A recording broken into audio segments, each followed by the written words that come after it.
लोकशाही युवा फाउंडेशनच्या यूट्यूब चॅनलवर आपल्या सर्वांचं मनपूर्वक स्वागत आहे.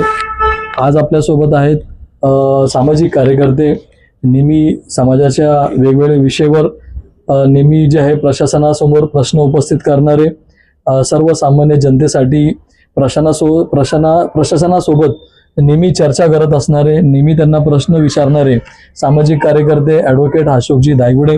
अशोकजी धायगुडे, आपलं लोकशाही यूट्यूब चॅनलवर आपल्या सर्वांचं आपल्या मनापूर्वक स्वागत. धन्यवाद.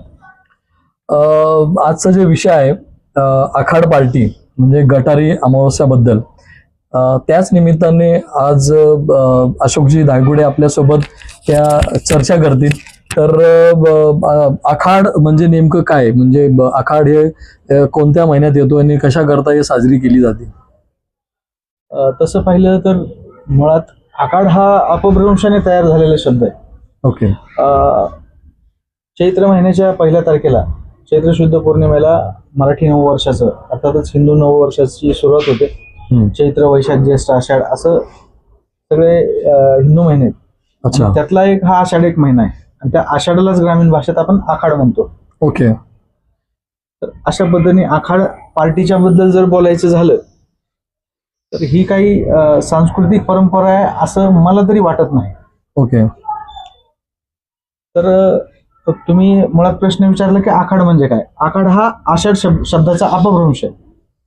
जी परंपरा म्हणजे नेमकं कधीपासून आहे, म्हणजे किती वर्षापासूनची परंपरा आहे की या महिन्यामध्ये आपण ते बळी घेतली पाहिजे बोकडांची आणि मांस खाल्लं पाहिजे, आणि त्याच्यानंतर आता आपण बघितलं तर श्रावण महिना पण लागणार आहे त्याच्यानंतर, तर त्याच्याबद्दल आपण काय म्हणताय? आता बघा, 15 ऑगस्ट 1947 ला आपला देश स्वतंत्र झाला. 26 नोव्हेंबर 1949 घटनाकारांनी आपल्या देशाला संविधान दिले. ओके. आणि त्या संविधानाने तुम्हाला मला आहार, विहार, आचार, विचार आणि संचाराचं स्वातंत्र्य दिलेलं आहे. बरोबर? अगदी बरोबर. त्यामुळं कुणाला काय, कुठल्या धर्माची उपासना करायची, कुणाला धर्मांतर करायचे का, कुणाला काय खायचे, हे तुम्हाला संविधानाने दिलेले अधिकार आहेत. आता तुम्ही कुठल्या जातीत जन्माला यायचं तुमच्या हातात आहे का? तर नाही. तुम्ही मुस्लिम धर्मात जन्माला आलात ही तुमच्या हातातली गोष्ट नव्हती. मी हिंदू धर्मात जन्माला आलोय ही माझ्या हातातली गोष्ट नव्हती. आपण जन्मानंतर, संस्कार झाल्यानंतर अमुक अमुक धर्माचे बनतो. तुम्ही एखाद्या लहान लेकराला विचारलं 2.5, 3, 4 वर्षाच्या, तुम्ही मुस्लिमांच्या लेकराला विचारून बघा, त्याला विचारा तुमची जात धर्म कुठले, त्याला नाही सांगतो. तेच हिंदूंच्या बाबतीत आहे. कुठलाही धर्म म्हटलं तर मला वाटतं की धर्म म्हणजे एक विचारसरणी आणि विचारसरणी असलीच पाहिजे. विचारसरणी ही माणसाच्या जगण्याला कारणीभूत घटक आहे, तो असलाच पाहिजे. आणि ह्या विचारसरणीतून नंतर मग परंपरा बनत गेल्या. प्रत्येक धर्मात परंपरा आहे. परंपरा आणि रीतिरिवाज नाही असा ह्या जगात एकही धर्म आणि पंथ नाही. तशीच जसं मुस्लिम धर्मात बकरी ईद आहे, अजून बरेच सण आहेत. तर तसंच हिंदू धर्मात बरेच सण आहेत. जैन धर्मात पर्युषण वगैरे असा काळ असतो. ख्रिश्चन धर्मांमध्ये त्यांच्यासाठी नाताळ हा एक पवित्र सण आहे. तसाच एक सणांचा प्रकार आहे. पण आखाड पार्टी हा काही सण नाही कुठला. ओके. असं माझं वैयक्तिक मत आहे. आणि खरं तर आता असं म्हटलं जाते की बकरी ईदला मुस्लिम लोक बकऱ्या कापून मांस मटण खातात. तसंच ह्या आखाड पार्टी म्हटलं तर आखाड पार्टी ही अलीकडच्या काळात, तसं पाहिलं पूर्वी जर बघितलं तुम्ही ना, तर आखाड पार्टीला लोक स्वतःहून मटणाच्या दुकानात जायचे, मटण आणायचे आणि खायचे. पण आता आखाड पार्टी एक राजकीय आखाडा झालाय. नक्कीच. लोकांना मतं देण्यासाठी मटण खाऊ घातलं जाते, लोकांना लाचार बनवलं जातं ह्या राजकारण्यांकडून. ह्या गोष्टीला कुठेतरी आळा बसला पाहिजे असं माझं वैयक्तिक मत आहे. आपण जर बघितलं, पुण्यातल्या धनंजय फाउंडेशन हे भाजपचे कार्यकर्ते आहेत. त्यांनी आजच्या दिवशी म्हणजे 20 जुलै रविवारी, तर त्यांनी 5,000 किलो मटण वाटपचं कार्यक्रम ठेवलेला आहे.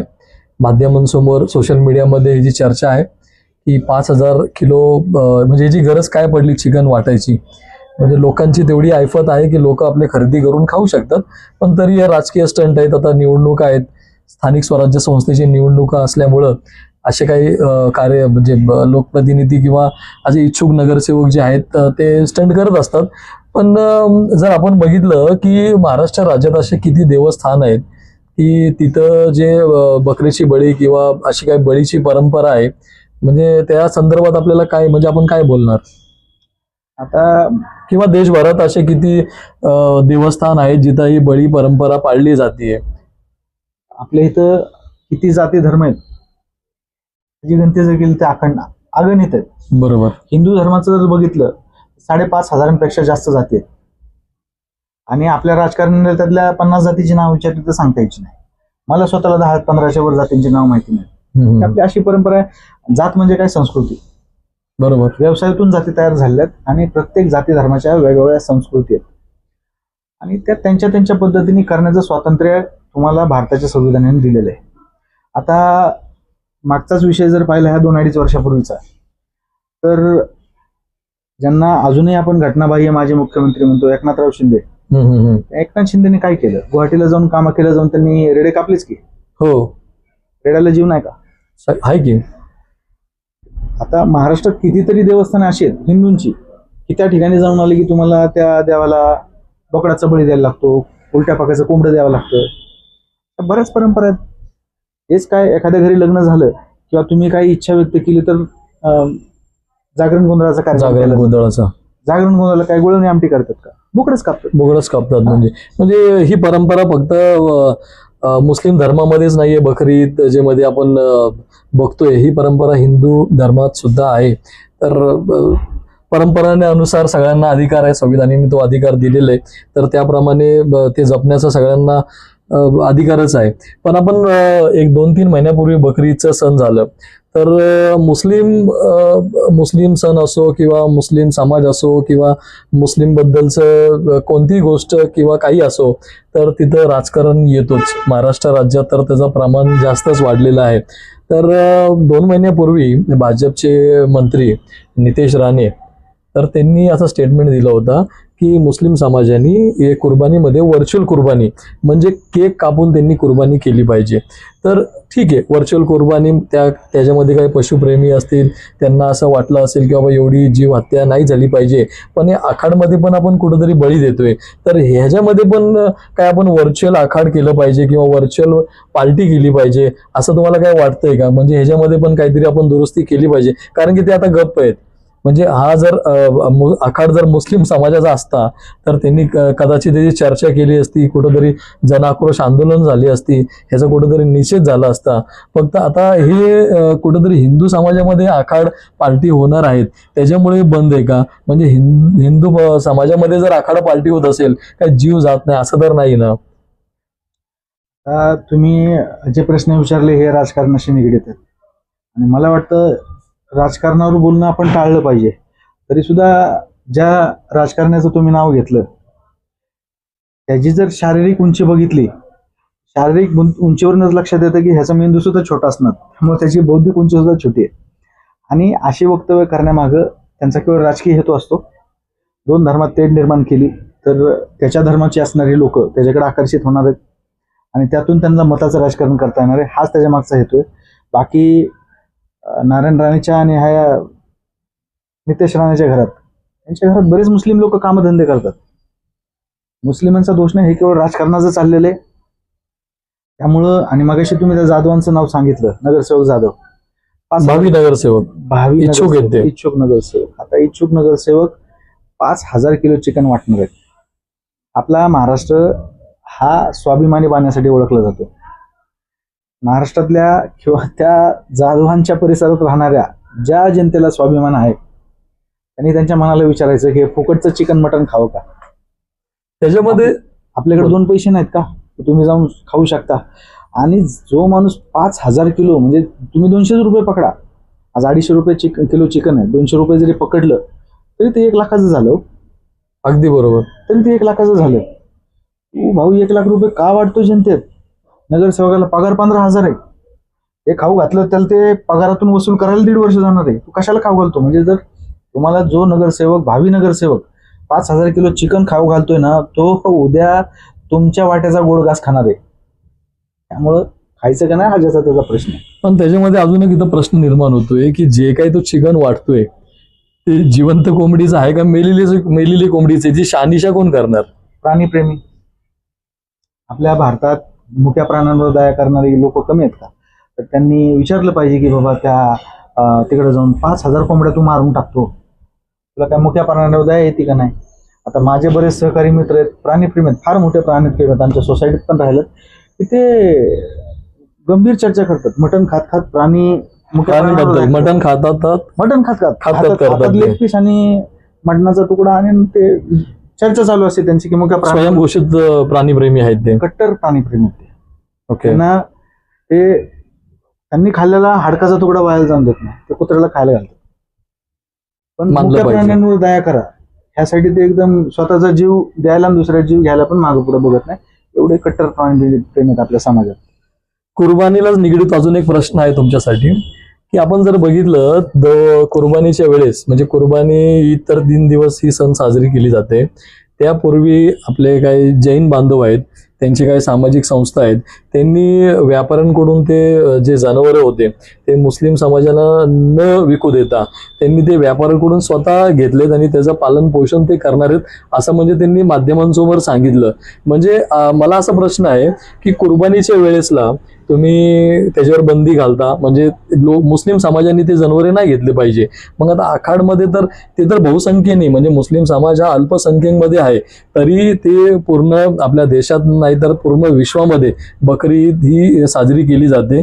त्याचं प्रमाण जास्त असतो. ज्यावेळेस ती खरेदी केली जाते, म्हणजे परप्रांतीय परदेशातून सुद्धा आपल्या महाराष्ट्रामध्ये काही लोक येतात विकण्यासाठी, ते या अपेक्षेने येतात की बाबा ह्याला जास्त त्याची किंमत भेटेल, किंवा ते वर्षानुवर्ष 2-2 वर्ष त्याचं देखरेख एवढं चांगल्या पद्धतीने करतात, त्यांना लाखो रुपयामध्ये त्याचा मोबदला भेटतो.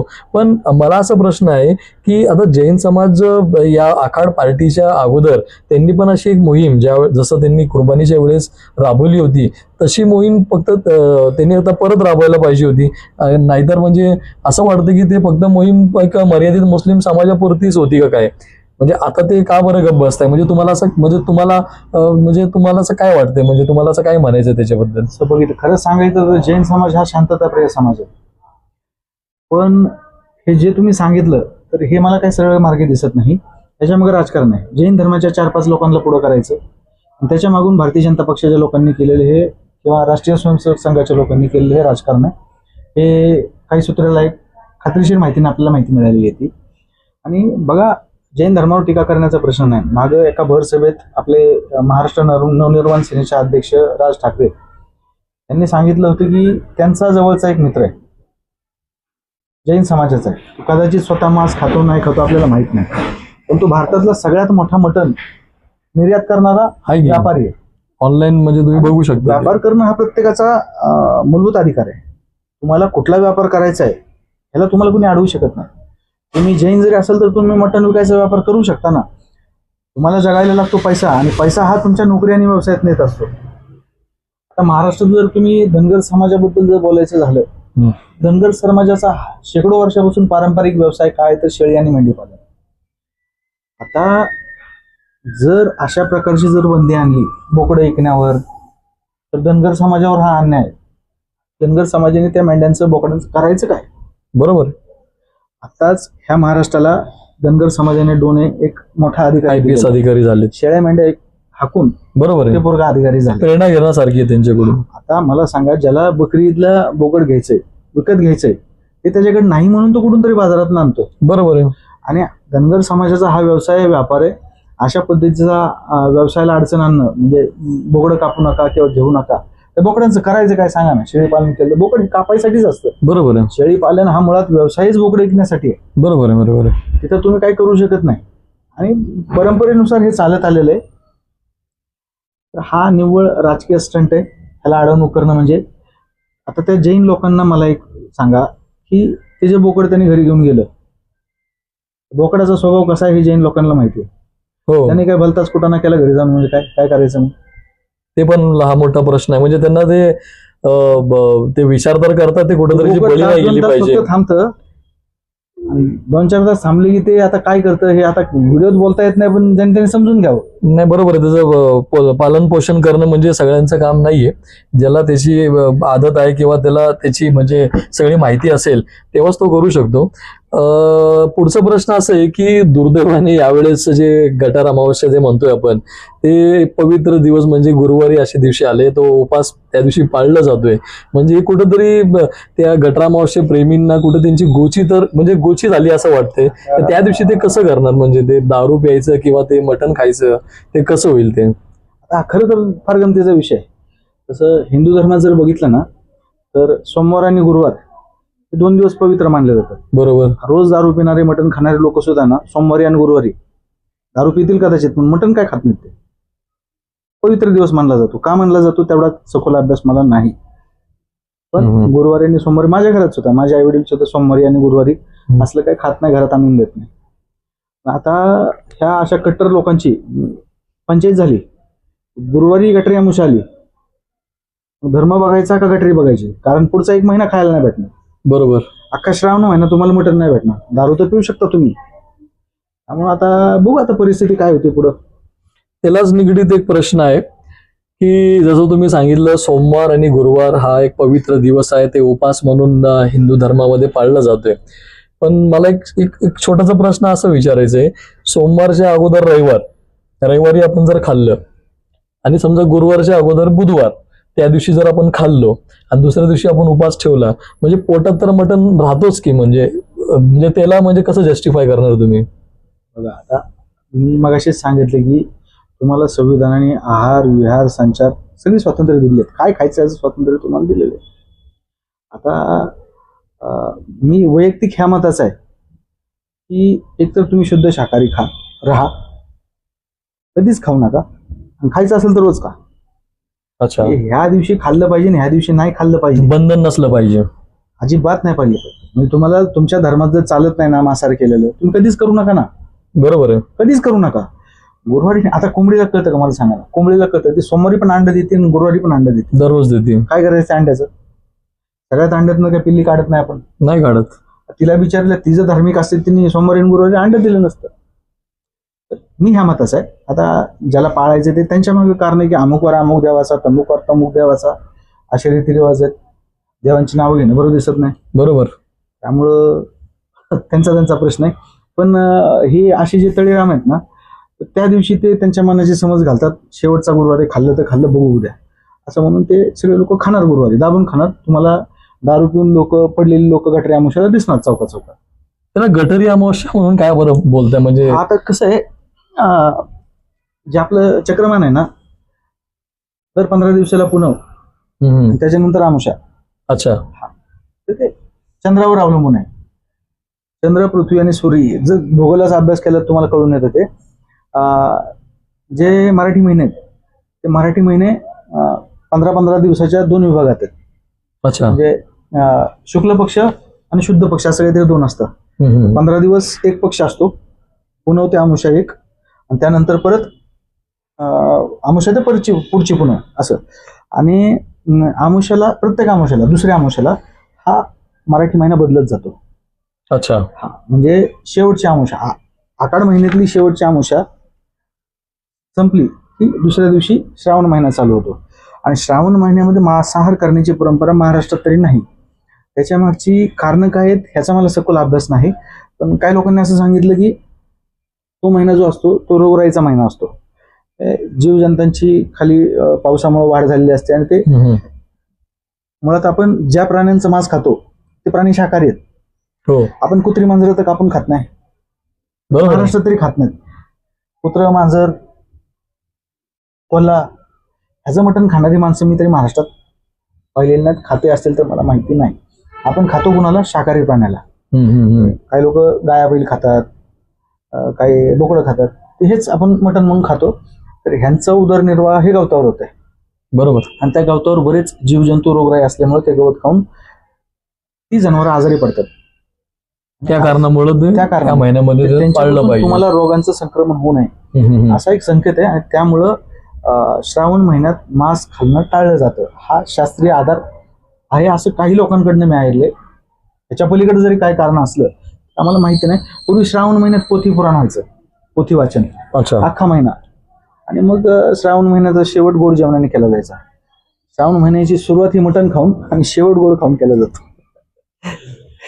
शेवटचा एक प्रश्न आहे, ज्यावेळेस आपण बळी म्हणा, बोकड बळी म्हणा, किंवा शेळी बळी, किंवा बकरी ईद म्हणा, कुर्बानी म्हणा, ह्यात कॉमन हीच गोष्ट आहे की बळी हा पार्ट आहेच, कुर्बानी असो किंवा बळी असो. मग मुस्लिम समाजाने कुर्बानी केली तर सोसायटीमध्ये एवढं बोमाबोम होतोय, म्हणजे एवढं म्हणजे पार ते पोलीस स्टेशन पर्यंत जावं लागतं, भांडावं लागतं, स्लॉटर हाऊस, म्हणजे भरपूर काही गोष्टी घडतात. मग आखाड पार्टीसाठी जे काही पशुंचं म्हणजे शेळ्यांचं जे काही बळी घेतली जाते, मग त्यावेळेस जे काही कार्यकर्ते आहेत, जे काही राज्यकर्ते आहेत, जे काही पशुप्रेमी आहेत, म्हणजे नेमकं त्यांचं बोलणं काय, म्हणजे त्यांचं बोलणं असं तर नाही ना असंविधानिकपणे, किंवा मुस्लिमांनी ते गोष्ट नाही केली पाहिजे आणि तेच गोष्ट जर गैर मुस्लिम म्हणजे जे मुस्लिम नाही त्यांनी केली तर आम्ही काहीच बोलणार नाही, किंवा आम्ही त्याच्यामध्ये काही स्टेटमेंट देणार नाही. म्हणजे असं का बरं होतंय? म्हणजे आपल्या भारतामध्ये भरपूर परंपरा आहे, जाती धर्म प्रथा भरपूर आहेत. म्हणजे त्या ठिकाणी संविधानाने सगळ्यांनाच अधिकार दिलेला आहे, बरोबर. काय खायचं, काय म्हणजे आपल्याला कोणता धर्म पाळायचं, म्हणजे काय कपडे घालायचे, म्हणजे हे सगळं काय संविधानाने आपल्याला पूर्णपणे अधिकार दिलेला आहे. म्हणजे नवीन हे स्टंट का बरं होतात? ते राजकीय नेते म्हणजे लोकांकडून काय अपेक्षित ठेवतात, किंवा लोक राजकीय नेत्यांकडून काय अपेक्षित ठेवतात, आणि काय शिकवणी राजकीय लोक देतात हे लोकांना, नागरिकांना? बरोबर आहे. म्हणजे मुस्लिमांना बकरी ईदला बोकडं कापू नका असं म्हणणं मुळातच असंविधानिक आहे. आणि खरं बघितलं तर सर्वसामान्य जनतेचा, ज्याला राजकारणाशी काही घेणं देणं नाही, अशा माणसाचा अशा गोष्टीला कधीच विरोध नसतो. बरोबर. राजकीय लोकच काही ठराविक लोकांना पुढे करून असे मोठं म्हणतात. आता तुम्ही जर महाराष्ट्राची आणि भारताची लोकसंख्या जर बघितली तर तुम्हीच मला सांगा किती लोक ह्या गोष्टीला विरोध करताना दिसतात. भारतीय जनता पक्षाची काही ठराविक लोक सोडली, कोणीही या गोष्टीला विरोध करत नाही. आणि आपण जात पात विसरलो होतो. म्हणजे आपला जे भारत स्वतंत्र झाला ना, तर हिंदू मुस्लिम भाई भाई असा एक नारा दिला गेला. बरोबर ना. म्हणजे आणि भारताचं जे शाळेत गेल्यानंतर तुम्ही हात पुढे करून प्रतिज्ञा म्हणता, सर्व पहिलीच वेळ हो, सर्व भारतीय माझे बांधव. अशा पद्धतीचं विरोध करणं हे केवळ राजकीय हेतूने केलं जातं, सामाजिक द्वेष पसरवण्याच्या हेतूने केलं जातं. आता अंदाजे जर गृहीत धरलं 100, महाराष्ट्राची लोकसंख्या ही 100 आहे, बरोबर. तर 100 मध्ये 10 मुस्लिम असतील, 10% किंवा 12%, आपण 15 पकडू, बरोबर. 15% मुस्लिम आहेत, उरले 85%. त्या 85 मधले जवळजवळ 80%, म्हणजे त्या 85 मधल्या 80% लोक हे मांस खाणार आहेत, बरोबर आहे की. हा, म्हणजे त्या 80%ची 80% टक्केवारी जर काढली 68 लोक, 100 पैकी 64 लोक, कोणीतरी माग आकडेवारी दिली होती की 73% लोक, हिंदू लोक मांस मटण खातात. आता 15 लोकांनी खाल्लेलं मटण आणि 70 लोकांनी खाल्लेलं मटण, जास्त बळी हे हिंदूच घेतात. बोकडांची संख्या जर बघितली 100%. आम्ही खातो मटण, हिंदू लोक जास्त मटण खातात. आता त्यामध्ये पण अजून एक गंमत आहे की मुंबईमध्ये जे काही गुजराती एरिया आहेत, म्हणजे गुजराती सोसायटी आहेत, खास करून तिथं आपल्या मराठी बांधवांनाच, हिंदू मराठी बांधव आहेत, त्यांना फ्लॅट दिलं जात नाहीये, ते मांस खातात म्हणून. म्हणजे एकतर म्हणजे ज्या वेळेस मुस्लिमाचा सण आलं किंवा मुस्लिम हा व्यक्ती आला तर हिंदू म्हणून आपण त्याच्यावर हमला करणार, आणि ज्या वेळेस त्याचं काही सण वगैरे नसेल किंवा मुस्लिम हा कुठं पिक्चरमध्ये नसेल, जेव्हा जैन, गुजराती आणि मराठी असा हा विषय येतो, तर त्यावेळेस एक दुजा भावानी मराठी माणसांकडे बघितलं जातं, त्यांना फ्लॅट दिलं जात नाहीये, त्यांच्यावर म्हणजे डायरेक्ट बहिष्कार केला जातो की बाबा तुम्ही मासे खातात तर तुम्हाला इथं फ्लॅट दिलं जाणार नाहीये. म्हणजे किती प्रमाणात ते बहिष्कार चालले मुंबईमध्ये, याचं प्रमाण जास्त होतोय. तर त्याच्याबद्दल आपण काय बोलणार? हे अनुभव मुस्लिम लोकांनाच नाही तर हे अनुभव महाराष्ट्रात राहणाऱ्या हिंदू लोकांना पण आलेले आहेत. आणि काय होतं की एखाद्या समाजाची एखाद्या ठराविक ठिकाणी आर्थिक ताकद जर वाढली तर त्या लोकांचं वागणं बदलतं. हो, तर त्याचे अनुभव आहेत. आता महाराष्ट्रातला जर कोकणी समाज पाहिला तर मासा हे त्यांचं रोजच्या आहारातला घटक आहे की. मासा खावाच लागतो त्या लोकांना. मासा जोपर्यंत खात नाही तोपर्यंत त्यांना जेवण झाल्यासारखं वाटतच नाही. त्यामुळे तो त्यांच्या आहाराचा भाग आहे.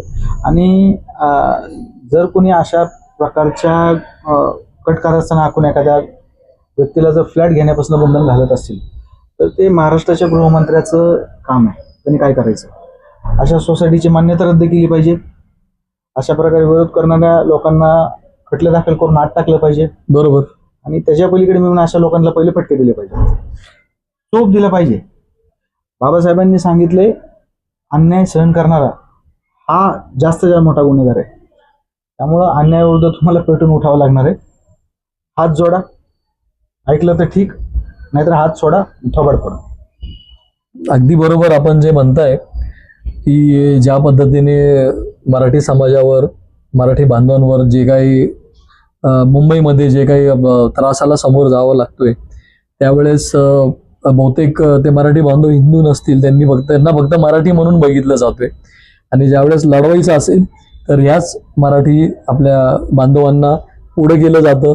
राजकारणी लोक ते फक्त त्यांचं राजकारण करण्याकरता जे भोळे भाळे आपले जे युवा आहेत, जे बेरोजगार आहेत, त्यांना रोजगार देण्याऐवजी त्यांना एक द्वेष, एक विशिष्ट समाजाबद्दल सांगितलं जातं. आणि मुळात जर आपण बघितलं हे मोठ्या प्रमाणात जे एक्सपोर्ट करणारे आपल्या भारतात आहेत आणि गेल्या 11 वर्षापासून जर आपण एक्सपोर्टचं जर पर्सेंटेज बघितलं तर भारत हा जास्त प्रमाणात एक्सपोर्ट करतोय. म्हणजे एकंदरीत कुठंतरी आपण इथं जे गोवंश हत्या बंदी केली, जे काही कायदे आपण इथं लावले, तर हे एक्सपोर्ट करताना आपण लावत नाहीयेत. भरपूर अशा एक्सपोर्ट कंपनी मुंबईमध्ये आहेत, भारतामध्ये आहेत. एक्सपोर्ट होत असताना ते मुंबईमधूनच तो मास एक्सपोर्ट केलं जातं. त्याच्यावर जे काही संघटना आहेत, बजरंग दल असतील, विश्व हिंदू परिषद असतील, त्यांची तेवढी कुवत नाहीये की ते कंटेनर रोखतील किंवा ते एक्सपोर्ट करायला कुठंतरी ते कारणीभूत ठरतील. त्यांना जर कोण दिसत असेल तर गोरगरीब शेतकरी त्यांना ते रोखायचं, त्यांच्या गाडीतून ते जनावरं काढायचे. आणि मध्यंतरी आपण बघितलं औरंगाबाद असोय किंवा बाकीचा जो विदर्भ जे भाग आहे त्यामध्ये कुरेशी बांधव जे खाटीक आहेत त्यांनी ते बंदी केली आहे जे भाकड जनावरं घ्यायचं. तर हे पण कुठंतरी मोठं निर्णय त्या समाजाकडून घेण्यात आलेला आहे. पण हे निर्णय घेत असताना जे भाकड जनावरे आहेत, आता मी काही दिवसापूर्वी एक व्हिडिओ बघितला, त्या जे व्यापारी म्हणजे जे काही विकणारा व्यक्ती आहे त्याच्या आईचं काहीतरी ऑपरेशन आहे. ते ऑपरेशनसाठी त्याला 40 ते 50 हजार रुपये लागणार आहे. पण दुर्दैवाने त्याला त्याचं जनावर विकण्यापेक्षा त्याच्याकडे दुसरा काही पर्याय नाहीये. म्हणजे अशा ठिकाणी सरकार काय मदत करतेय? म्हणजे ही वेळ का बरी येऊ देते सरकार? आणि हे जे काही कटकारस्थान करणारे जे लोक आहेत, स्वतःला जे संघटना, हिंदुत्ववादी संघटना म्हणून जे लोकांवर हमले करतात, ते मॉब लिंचिंग करतात, ते कायदे आपल्या हातात घेतात, ते यासाठी पण सरकारने कुठेतरी कठोर कायदे त्यांनी केलं पाहिजे. आणि ज्या पद्धतीने ॲडव्होकेट अशोकजी धायगुडे यांनी पूर्ण या आखाडाबद्दलचे जे काही इतिहास आहे, जे काही आखाडमध्ये चालतोय आणि आता सध्या राजकारण जे स्थानिक स्वराज्य संस्थेचे जे निवडणूक आहेत त्यांना अनुसरून जे काही राजकारण चाललंय, आखाडच्या पार्ट्या चाललेत, मलाही निमंत्रण आलंय आखाड पार्टीचं. तर या आखाड पार्टीच्या माध्यमातून कुठंतरी राजकारण होतोय आणि त्यावेळेस त्यांना या मूक जनावरं जे आहेत ते दिसत नाहीयेत.